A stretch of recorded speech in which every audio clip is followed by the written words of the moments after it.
പാലക്കാട് പുറമെ കൂടുതൽ മണ്ഡലങ്ങളിൽ CPM BJP ഡീലുണ്ടെന്ന് പ്രതിപക്ഷ നേതാവ് ഇന്നലെ വീണ്ടും പ്രതികരിച്ചിട്ടുണ്ട്. അതിനോട് എന്താണ് ചെയ്യേണ്ടത്?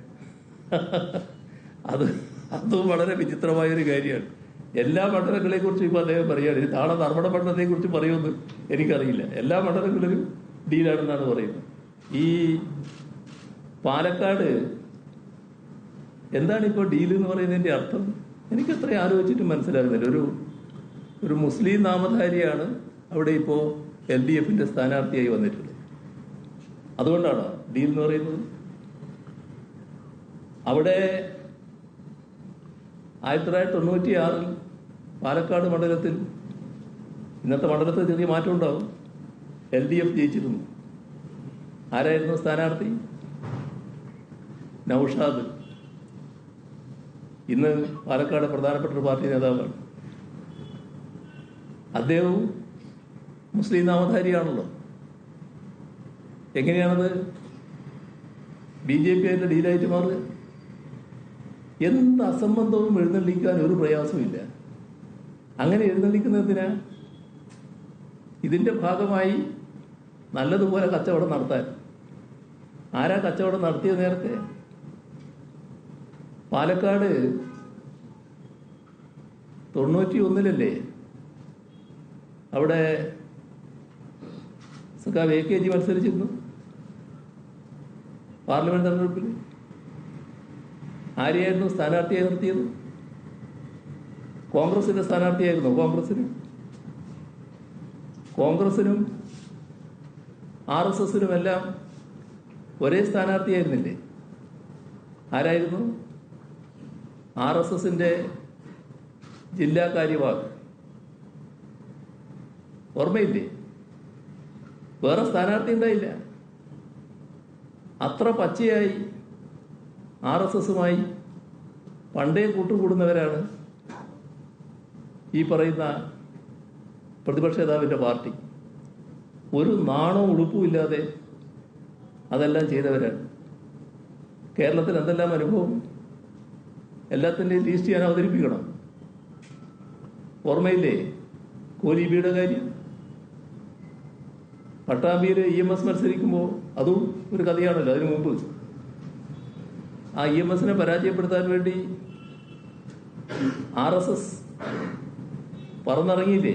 അന്നത്തെ ജനസംഘത്തിന്റെ രാജ്യത്തിലെ ഏറ്റവും വലിയ നേതാവ് EMSനെ പരാജയപ്പെടുത്താൻ വേണ്ടി വന്ന് പ്രചരണം നടത്തിയില്ലേ? ജയിപ്പിക്കേണ്ടത് RSS നേതാവിനെയല്ല, കോൺഗ്രസ് നേതാവിനെയായിരുന്നു. അത് കോൺഗ്രസിന്റെ കൂടി ആവശ്യപ്രകാരമല്ലേ വന്നത്? ഓർമ്മയില്ലേ ഇതൊക്കെ? എന്തെല്ലാം. അതിനാൽ ശേഷമല്ലേ കോലീബി സഖ്യം വന്നത്. കോലീബി സഖ്യത്തിന് വടകരയിലും ബേപ്പൂരിലും കൃത്യമായ ധാരണയല്ലേ ഉണ്ടാക്കിയത്? ജയിപ്പിച്ചയക്കാമെന്നല്ലേ മറ്റെല്ലായിടവും പിന്തുണ നൽകുക. ഇവിടെ രണ്ടിടത്തും ജയിപ്പിച്ചു കൊടുക്കുക. അതായിരുന്നില്ലേ കരാറ്? ആ കരാറ് പൊതുവെ അംഗീകരിക്കപ്പെട്ടതല്ലേ? RSSന്റെയും അന്നത്തെ ജനസംഘത്തിന്റെയും ഒക്കെ നേതാവായിരുന്ന KG മാരാർ എഴുതി വച്ചില്ലേ കാര്യങ്ങൾ? എന്തെല്ലാം നടപടികൾ ഇവിടെ ഉണ്ടായിട്ടുണ്ട്. BJPക്കകത്ത് ഏതെല്ലാം പ്രശ്നങ്ങൾ ഉണ്ടായിട്ടുണ്ട് വോട്ട് കച്ചവടവുമായി ബന്ധപ്പെട്ട്. ഒരു ഘട്ടത്തില് കേരളത്തിലെ UDFന്റെ മുഖ്യമന്ത്രിയോട് പരസ്യമായി ചോദിക്കുകയല്ലേ RSS നേതാവ്, ആ കസേരയിലിരിക്കുന്നത് 41 മണ്ഡലങ്ങളിൽ ഞങ്ങൾ നൽകിയ പിന്തുണയുടെ ഭാഗമാണ് എന്ന് ഓർമ്മ വേണം. അതല്ലേ കേരളം? ഇപ്പോ സമീപകാലം എടുത്താൽ നിയമം എങ്ങനെയായിരുന്നു? 2016 നേമത്ത് ഒരു BJP സ്ഥാനാർത്ഥി ജയിച്ചു വന്നത് നിങ്ങൾക്കെല്ലാം അറിയാവുന്ന തന്നെ. രാജഗോപാൽ ജയിച്ചു വന്നു. BJPയുടെ കരുത്ത് കൊണ്ടായിരുന്നോ? കോൺഗ്രസ് അല്ലേ സഹായിച്ചു കൊടുത്തത്? കോൺഗ്രസിന്റെ വോട്ട് കാണാനുണ്ടായില്ലല്ലോ.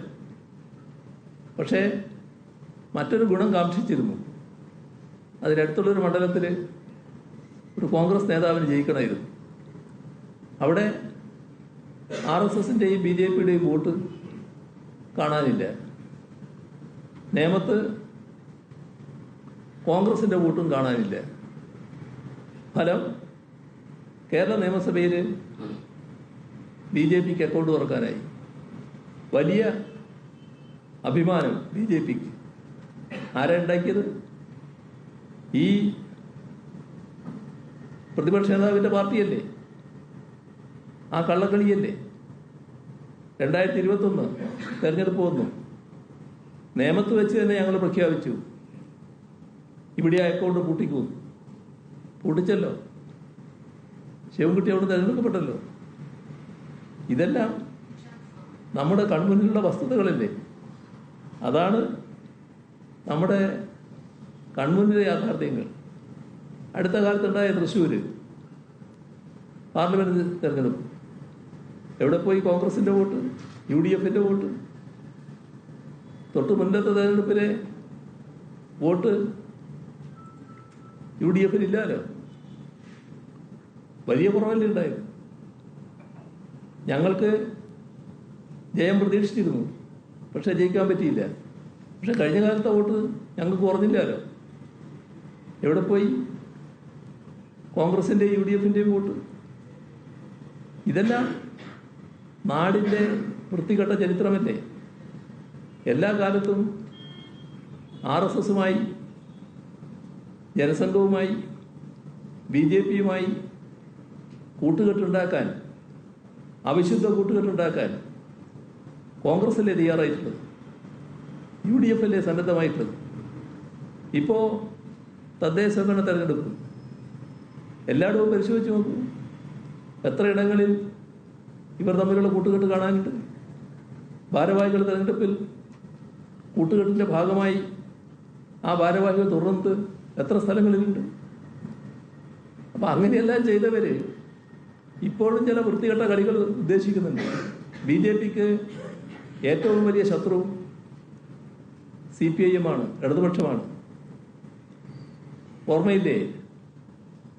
ത്രിപുരയിൽ BJP ജയിച്ചപ്പോൾ ത്രിപുരയിലെ BJPയുടെ ജയം എങ്ങനെയാണ് ഉണ്ടായതെന്ന് എല്ലാവർക്കും അറിയാമല്ലോ.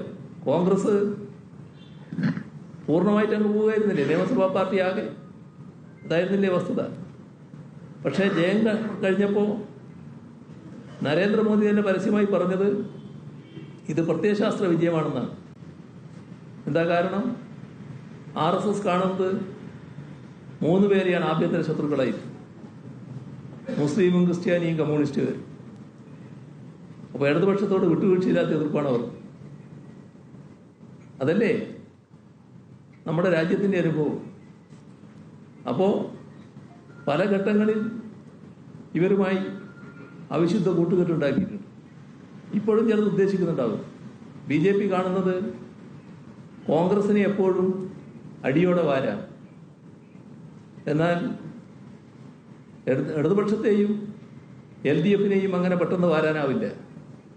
അപ്പോൾ നല്ലത് തൽക്കാലം UDF ജയിച്ചു വരട്ടെ.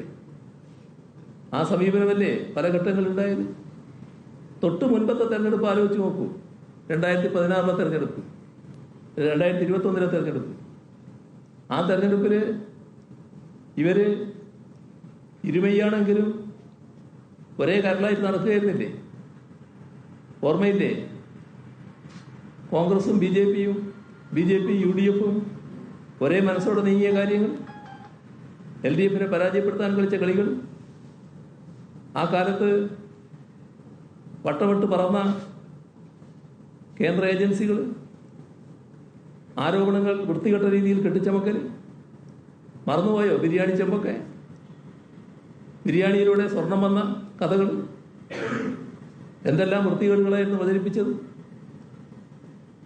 അങ്ങനെ അവിശുദ്ധമായി കൂട്ടുകൂടാൻ തയ്യാറാകുന്ന ഒരു വിഭാഗം ഇപ്പോഴും അവരുടെ അജണ്ടയിൽ പലതും ഉണ്ടാവും. അതിൻ്റെ ഭാഗമായി മുൻകൂർ ജാമ്യം എടുക്കലാണ് ഞങ്ങൾക്ക് നേരെ ആക്ഷേപം ഉന്നയിക്കുന്നത് എന്ന് കാണണം. ഈ പറഞ്ഞ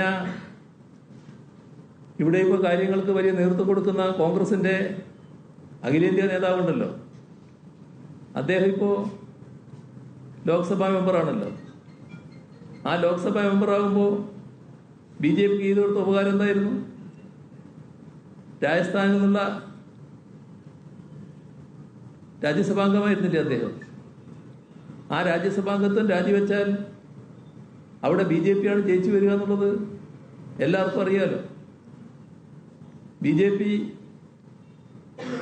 ജയിച്ചു വരുന്നത് രാജ്യസഭയിലെ അംഗബലം അന്ന് കുറവുണ്ട്. ആ അംഗബലം കുറഞ്ഞത് നികത്താൻ ബി ജെ പിക്ക് അനുകൂലമാണ്. അത് ബി ജെ പിയെ സഹായിക്കലാണല്ലോ. ഒരുതരം ഡീലല്ലേ.